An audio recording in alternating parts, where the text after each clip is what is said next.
Halo teman-teman, perkenalkan nama saya Aaron. Pada video ini saya akan membahas tentang hakikat ilmu kimia dan juga peranannya dalam kehidupan sehari-hari. Juga saya akan membahas tentang peranan gas rumah kaca dalam mempertahankan suhu bumi dan penyerapan molekul CO2 beserta dengan vibrasi molekul CO2 dengan gelombang elektromagnetik inframerah. Jika mendengar istilah reaksi kimia, apa yang ada di benak teman-teman? Pasti menyeramkan, berbahaya, rumit, atau justru menyenangkan. Tidak semua orang suka dengan kimia. Hal itu disebabkan oleh adanya zat-zat kimia yang sering diidentikan dengan zat-zat beracun atau berbahaya. Meskipun demikian, hampir seluruh produk yang digunakan manusia pada saat ini melibatkan reaksi kimia. Misalnya, parfum, sabun, deterjen, obat-obatan, gas LPG, dan masih banyak lagi.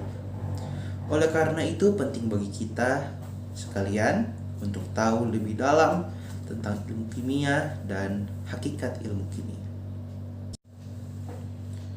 Teman-teman tahu tidak kalau ilmu kimia merupakan pemberian dari Allah? Ya, ilmu kimia merupakan pemberian dari Allah karena Allah telah menciptakan dunia ini untuk dipelihara oleh kita manusia. Allah membantu kita untuk menjaga bumi ini dengan memberikan ilmu-ilmu pengetahuan yang dapat kita pelajari dan kita kembangkan. Salah satunya yaitu ilmu kimia. Ilmu kimia adalah bagian dari IPA yang fokus pada pembahasan tentang susunan, struktur, sifat, dan perubahan materi. 1. Susunan materi. Susunan materi yang dimaksud adalah tentang unsur, senyawa, dan campuran. Yang pertama adalah unsur. Unsur adalah zat paling sederhana yang sudah tidak bisa dibagi lagi. Contohnya oksigen, nitrogen, dan besi. 2. Senyawa. Senyawa adalah zat yang terbentuk dari gabungan beberapa unsur dengan perbandingan tertentu. Contohnya CO2 dan H2O. Ketiga adalah campuran. Campuran adalah gabungan antara kedua zat atau lebih, di mana sifat penyusunnya tidak berubah. Contohnya campuran larutan gula, susu, air, kanji, dan sebagainya. 2. Struktur materi.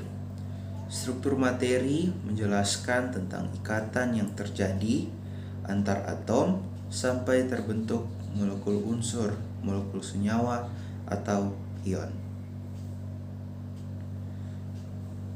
Ketiga, sifat materi. Sifat materi yang dimaksud lebih mengarah ke sifat-sifat kimia satu zat.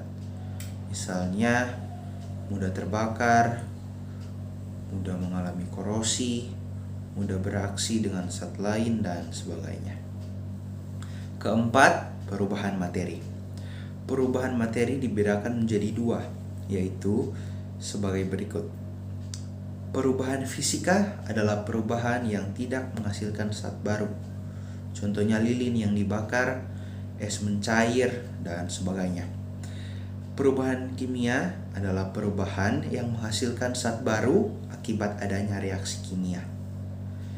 Contohnya besi berkarat, kayu dibakar menjadi abu, dan nasi menjadi basi. Selanjutnya adalah peranan ilmu kimia dalam berbagai bidang, yaitu 1. Bidang pertanian.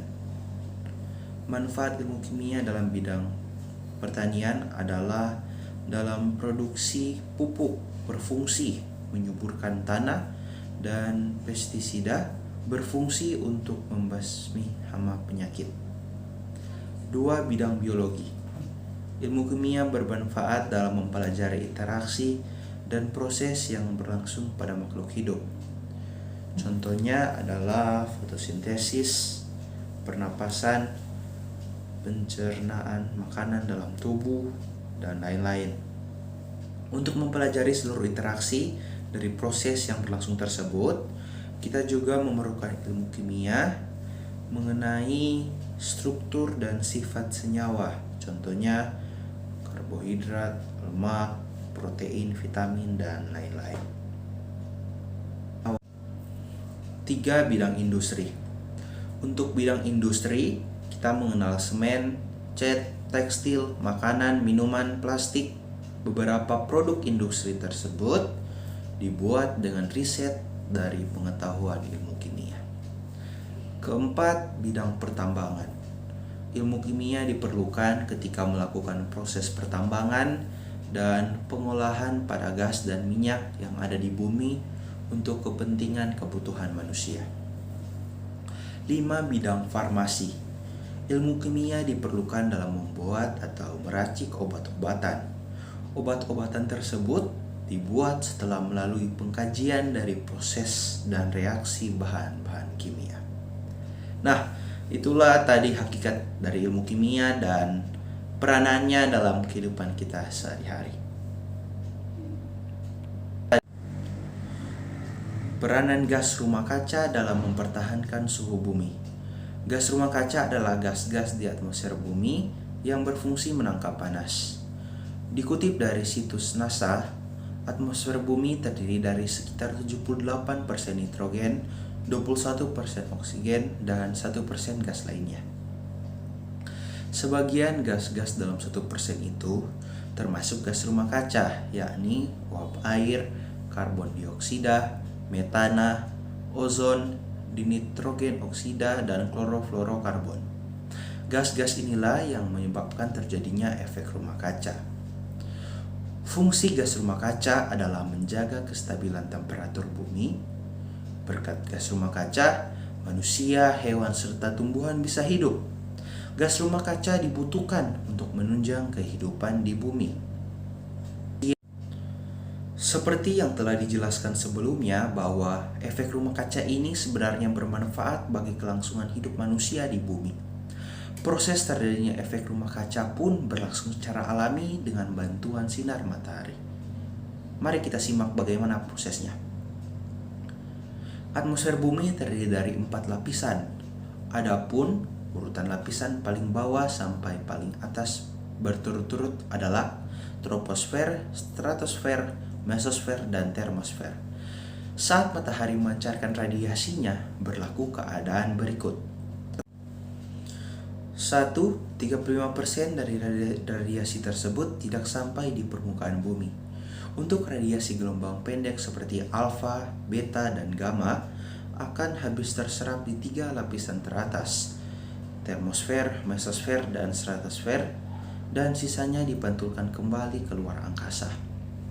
2. 65% sisanya masuk ke lapisan troposfer dengan penjabaran sebagai berikut.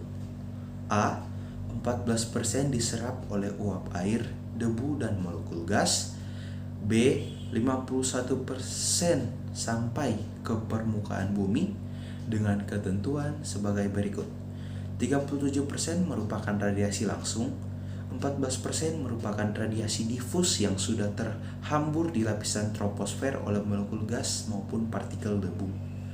Radiasi yang sampai ke bumi ini sebagian akan diserap dan sisanya dipantulkan kembali dalam bentuk radiasi sinar inframerah. 3. Sinar inframerah hasil pantulan tersebut nantinya akan diserap oleh gas rumah kaca seperti uap air, CO2, CH4, dan O3.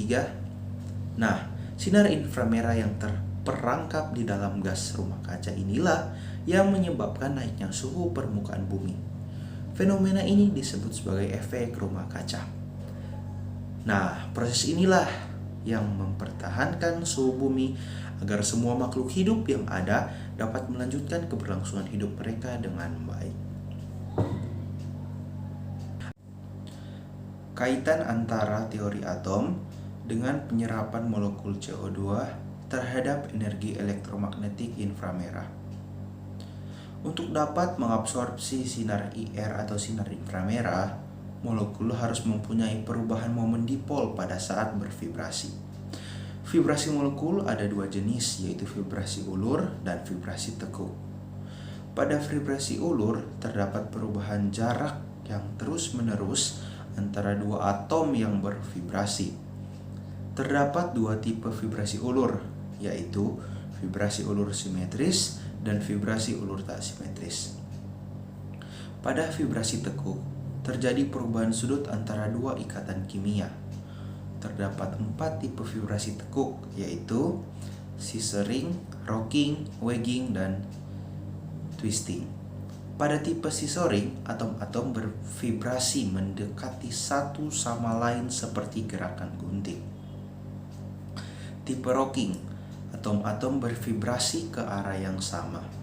Sedangkan tipe wedging, atom-atom bervibrasi ke arah luar bidang molekul. Dan tipe twisting, atom-atom bervibrasi ke arah luar bidang molekul dengan arah yang berlawanan.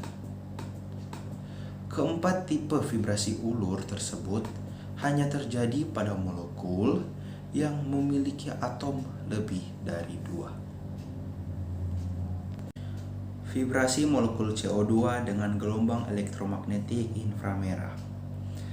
Bumi mengemisikan kembali sinar matahari dalam bentuk sinar IR atau sinar inframerah. Sinar inframerah diabsorpsi oleh molekul ketika molekul tersebut mengubah gerakan rotasi vibrasinya. Karbon dioksida mempunyai rumus molekul CO2. Karbon dioksida mempunyai bentuk molekul yang linier. O sama dengan C sama dengan O. Molekul ini mempunyai 4 model vibrasi normal, yaitu vibrasi ulur simetris, vibrasi ulur tak simetris, dan 2 vibrasi tekuk yang memiliki tingkat energi yang sama. Dari keempat jenis vibrasi yang dimiliki karbon dioksida, hanya 3 jenis yang aktif terhadap sinar IR. Vibrasi ulur simetris tidak aktif atau tidak menyerap sinar IR karena tidak terjadi perubahan momen dipol pada saat terjadinya vibrasi. Pada saat vibrasi ulur tak simetris, terjadi perbedaan jarak antara O sama dengan C dan C sama dengan O. Karena atom-atom O meregang dengan jarak yang tidak sama, hal ini mengakibatkan terjadinya perubahan momen dipol, sehingga membuat karbon dioksida aktif atau menyerap sinar IR. Begitu pula saat vibrasi tekuk, terjadi perubahan jarak yang mengakibatkan perubahan momen dipol.